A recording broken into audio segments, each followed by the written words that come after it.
Signe de cancer de la peau à ne pas négliger. Quand il s'agit de protéger notre peau des dommages du soleil, beaucoup de gens ne prennent pas les précautions nécessaires. Parmi les choses que nous devons surveiller pour éviter le cancer de la peau, le plus important est de faire attention à l'exposition aux rayons ultraviolets.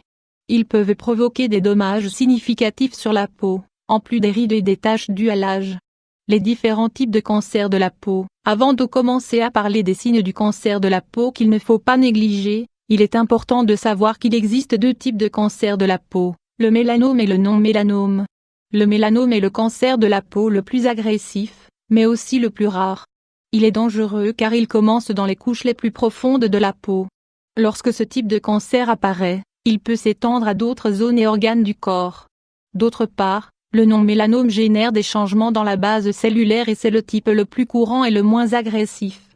Celui-ci apparaît généralement dans la zone moyenne et supérieure de la peau et le détecter est donc relativement simple. Le cancer non-mélanome est souvent traité avec une petite intervention chirurgicale qui élimine toutes les cellules altérées, car il est facile à traiter. Nous vous recommandons de lire. Des études prouvent la relation entre la dépression et le cancer. Quelques signes du cancer de la peau mélanome. Nous avons toutes des grains de beauté, quelle que soit notre couleur de peau, et nous ne devons pas nous en inquiéter outre mesure. Ces grains de beauté sont considérés comme des lésions bénignes qui sont formées par les cellules qui synthétisent la couleur de la peau. Cependant, si vous remarquez que tout d'un coup, beaucoup de grains de beauté commencent à apparaître et que ceux que vous aviez déjà commencent à changer, mieux vaut consulter un dermatologue. Les changements que vous devez surveiller correspondent aux lettres A, B, C, D et E. A pour asymétrie. Il peut parfois être un peu compliqué de vérifier si un grain de beauté est asymétrique mais on peut par exemple le diviser à l'aide d'un mètre. Une fois qu'il est divisé en deux, comparez les deux côtés. S'ils ne sont pas similaires, il peut s'agir de l'un des signes de cancer de peau. B pour bord irrégulier. Sur un grain de beauté normal, le bord est lisse et régulier. S'il est irrégulier, dentelé ou déchiré, il faut faire attention au reste des signes. Il est très important que de ne pas négliger cette caractéristique. C'est pour couleur, il existe tout type de grains de beauté, rouge, blanc, marron et noir. S'ils sont là de naissance, leur couleur n'a pas beaucoup d'importance. Mais s'ils changent de ton complètement ou en partie, vous devez consulter votre médecin car ce n'est pas normal. D pour diamètre, si le grain de beauté est plus grand que 6 mm, il est important qu'un dermatologue l'examine minutieusement. Les mélanomes sont souvent des grains de beauté plus grands que cette taille.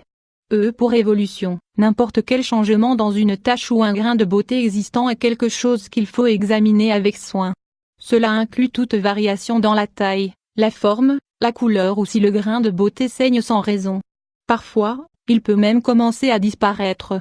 Le taux de changement est très relatif, et il est donc important de savoir ce qui est normal ou pas sur la peau afin de détecter les possibles signes précoces.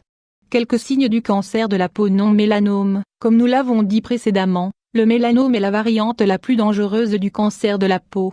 Cependant, d'aucune manière, il ne faut négliger le risque de cancer non mélanome. Dans le domaine de la santé, il est important d'être au courant de n'importe quel symptôme ou gène avant que les problèmes ne soient plus graves. Parmi les symptômes du cancer de la peau non mélanome qu'il faut surveiller, on trouve les petits boutons de couleur pâle aux cellules de sang visibles. Des taches ou des zones rougies et irritées autour de la poitrine et du dos. Des ulcères ouverts qui saignent ou qui forment une croûte. Des lésions blanches similaires à des cicatrices qui apparaissent sans raison apparente. Une excroissance de couleur rose avec une légère encoche au centre. Des verrues qui ont une encoche sur la peau supérieure sans que l'on ne l'ait grattée au préalable. Des zones rougies qui brûlent. Lisez aussi les 7 meilleurs remèdes pour atténuer les cicatrices de manière naturelle. Quelles précautions prendre pour éviter le cancer de la peau?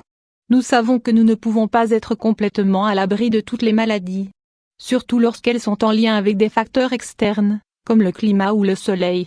Heureusement, on peut prendre des mesures de précaution pour éviter l'aggravation des problèmes. Dans le cas du cancer de la peau, il faut éviter l'exposition excessive au soleil. L'idéal est de ne pas passer plus de 2 heures exposé au soleil. Si vous passez du temps à l'extérieur, il est conseillé de chercher un lieu à l'ombre.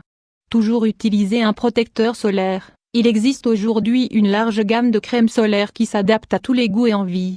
Il est recommandé de sortir protégé à tout moment. Souvenez-vous que vous devez en appliquer à nouveau toutes les 2 heures et qu'il faut un indice de protection 45 minimum. Surveillez votre peau pour détecter tout changement. La précaution la plus importante sera toujours d'être au courant de n'importe quel changement. Connaissez bien votre corps et examinez-le régulièrement. Dès que vous remarquez un des changements dont nous vous avons parlé, n'hésitez pas à consulter votre dermatologue. Maintenant que vous connaissez les signes du cancer de la peau, il en va de votre responsabilité de surveiller tout changement sur votre peau. Même s'il s'agit d'une maladie dont beaucoup ont peur, la prévention est possible.